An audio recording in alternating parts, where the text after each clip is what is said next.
Bueno, vamos a seguir con este tercer video. Después les voy a hacer uno más, cerrando el ejercicio para mostrarles cómo se hace.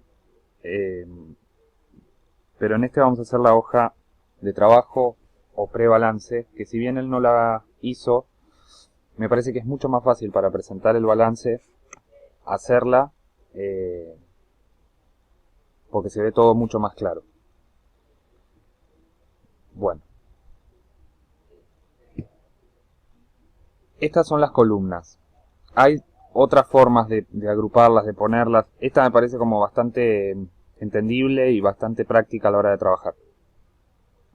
Les paso a decir. Esta de acá es la columna cuentas o cuenta o concepto, como quieran ponerle, en donde se detallan las cuentas que se usaron durante el ejercicio. Estas dos de acá,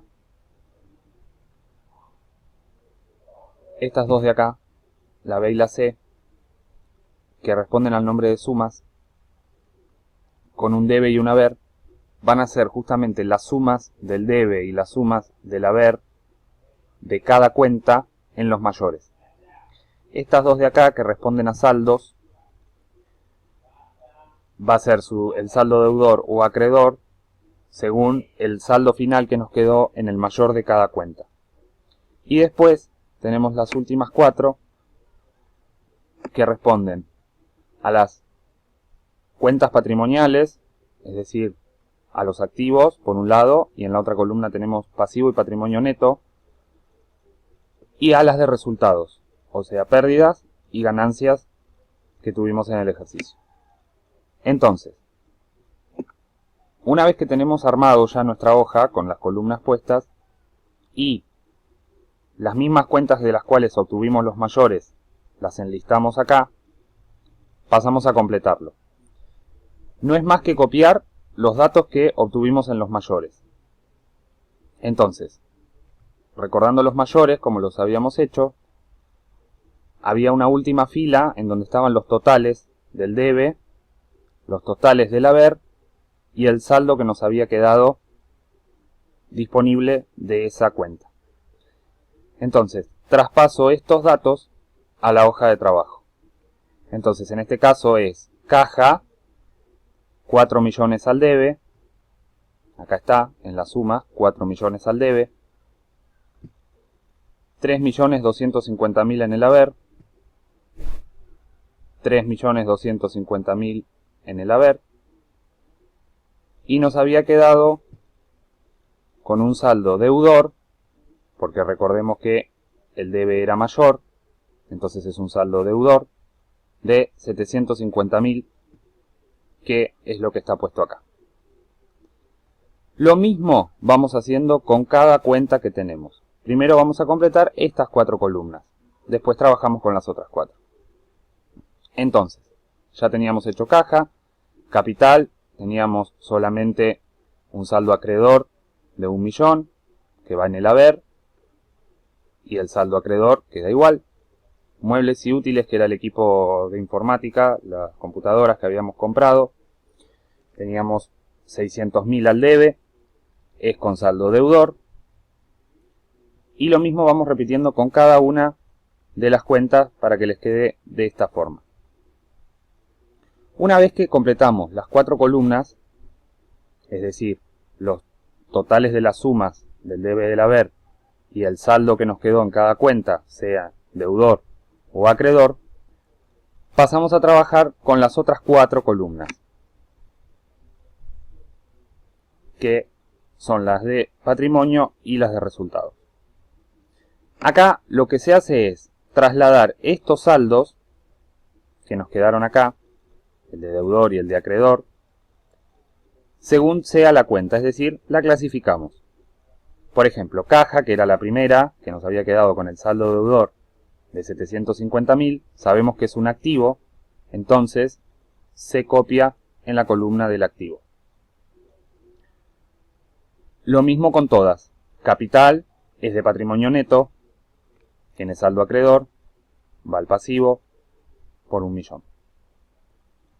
El equipo informático es un activo, va al activo. Bueno, así completamos todas las columnas.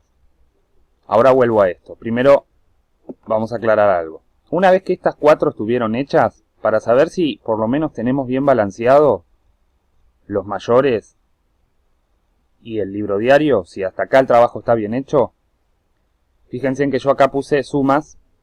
Esto es el total de la columna del debe, que me queda igual que la columna del haber. Esto es lo que se llama trabajar por partida doble.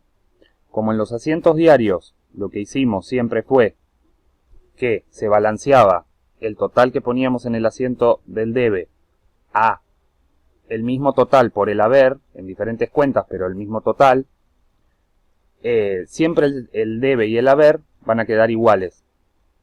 Entonces, una manera de saber si está bien balanceado es esto. En este caso, las sumas del debe y las sumas del haber están balanceadas. Lo mismo pasa con el saldo deudor y el acreedor, por lógica. Nos tiene que quedar el mismo valor para ambas columnas. Bueno, habiendo hecho esto, entonces sí, clasificamos en activo, pasivo, o patrimonio neto, o pérdidas o ganancias. Por ejemplo, estas 3 ya vimos que eran del activo. Caja, el equipo informático, muebles y útiles, y las mercaderías. Ahora, por ejemplo, si tomamos esta de acá, proveedores, que en el haber el total era de 800.000, tenía un saldo acreedor de 800.000, esa va al pasivo. Entonces la ponemos en la columna del pasivo.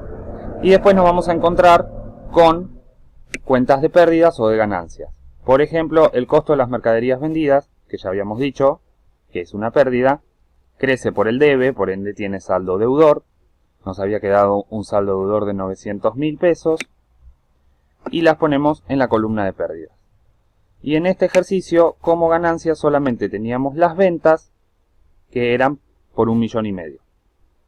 Una vez que todas las cuentas fueron clasificadas, según sean patrimoniales o de resultados, es decir, sean de activo, pasivo y patrimonio neto, pérdida o ganancia, totalizamos también cada una de estas columnas.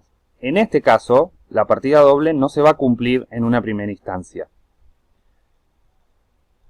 En este caso, por ejemplo, nos da un activo de 2.300.000, un pasivo y patrimonio neto de 2.550.000,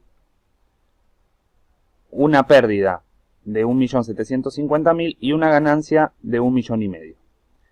Pero, ¿qué tenemos para corroborar si está bien hecho el ejercicio o no? Bueno, primero lo que podemos ver es que acá, en las de resultados, tenemos más pérdida que ganancia. Entonces, la diferencia que tenemos entre esto y esto, que es lo que está puesto acá, son 250.000 pesos. Si trazamos una diferencia entre el activo y el pasivo, que en este caso, como las pérdidas eran mayores, se comprueba que el pasivo es mayor también, tiene que ser igual la diferencia que tengamos entre las pérdidas y las ganancias y entre el activo y el pasivo. Y se corrobora acá que nos da igual. Tenemos una pérdida de 250.000 pesos. Esto es el resultado del ejercicio. A este número es al que buscamos llegar cuando hacemos este trabajo.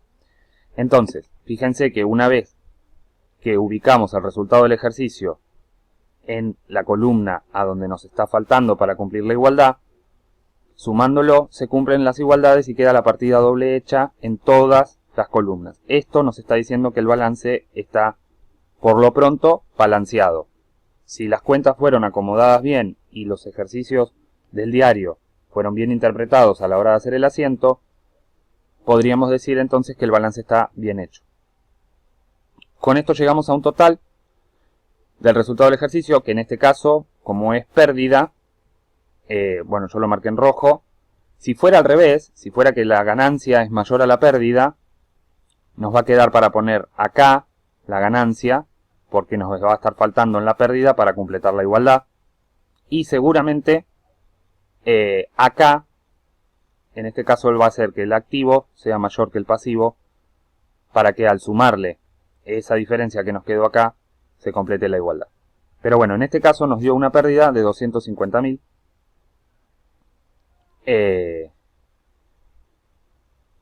que va a ser lo que después arrastremos al balance general, o lo que tengamos que reflejar, mejor dicho, en el balance general y en el estado de resultados.